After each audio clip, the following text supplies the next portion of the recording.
Gorge Amphitheater, I mean, it is one of the Pacific Northwest most well-known concert venues. It is a treasure, and the history and success of the Gorge is the topic of a new documentary that you can see at the Seattle International Film Festival. It's happening right now. It is called Enormous: The Gorge Story. And this morning, I'm talking with Nick Davis and Tim Williams, the director and producer of the film.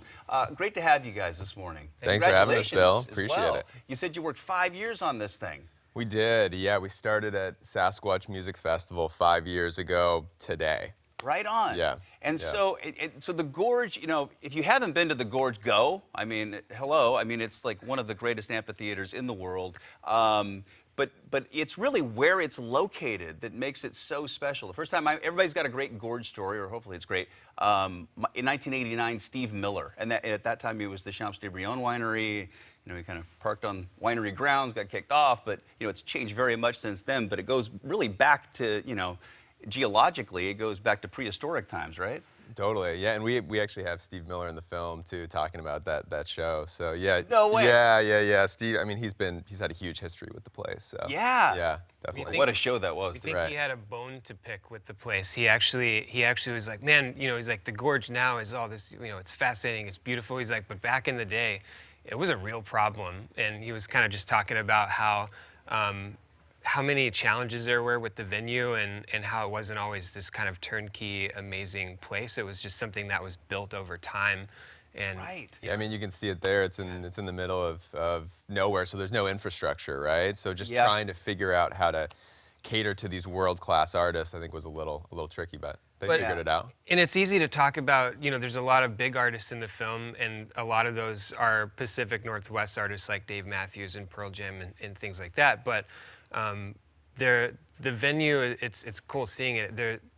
There's such a story of so many different types of people that we cover. So the film actually looks at the Gorge through the lens of different types of people who have all had, you know, really deep, impactful experiences at the venue. And you know, it's one thing to look at it from, you know, an artist, but also, you know, there's a lot of people behind the scenes, not only fans, but also other people that have worked at the Gorge, and it's seriously, it's a family. Yeah. And we, as filmmakers, walked into that later.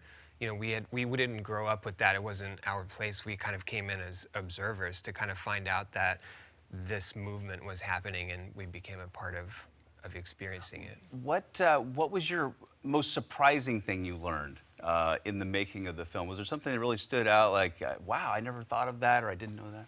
There's a lot. I mean, we were just talking about the history of the place, the geologic history, and that's fascinating.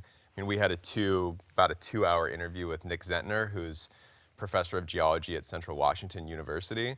And I mean, just the way that this place was created geologically it's almost unbelievable. I mean, we're talking about just mountains of water that were released from an ice dam in Montana that just came just rushing down. I mean, what Nick Zentner said about it is that if you were there at this day, if you could be sitting at the top of the Gorge Amphitheater and you could hear that water coming from like miles away. He said specifically, if you were to be standing at that site during these floods, you would hear the water coming 5 hours before it arrived and feel the ground shaking. And that's what created that rush of water that created the rock formations that we see there.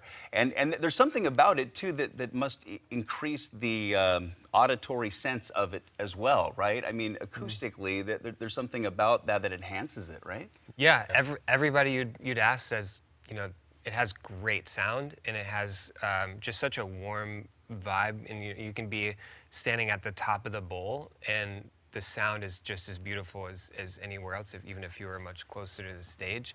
And they determined that early on. I think Ken Kinnear, one of the early promoters and the original founders of the Gorge, Vince and Carol Bryan, I think they determined early on that there was something that happened where one of the original owners was down closer to where the stage is present day, and one of the other ones was much higher up on the hill.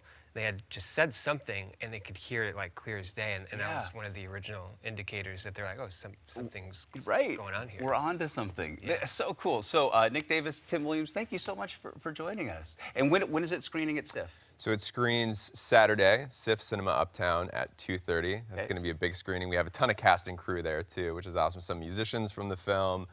We have some of the people who are huge Gorge staff members who've been there for decades. Awesome. And then again on Tuesday at Lincoln Square in Bellevue at 6:30 p.m. Fantastic. All right, gentlemen, thank you Cool. so much. Thank you, Bill. Congratulations Appreciate to it. you. All right, MJ, let's look out.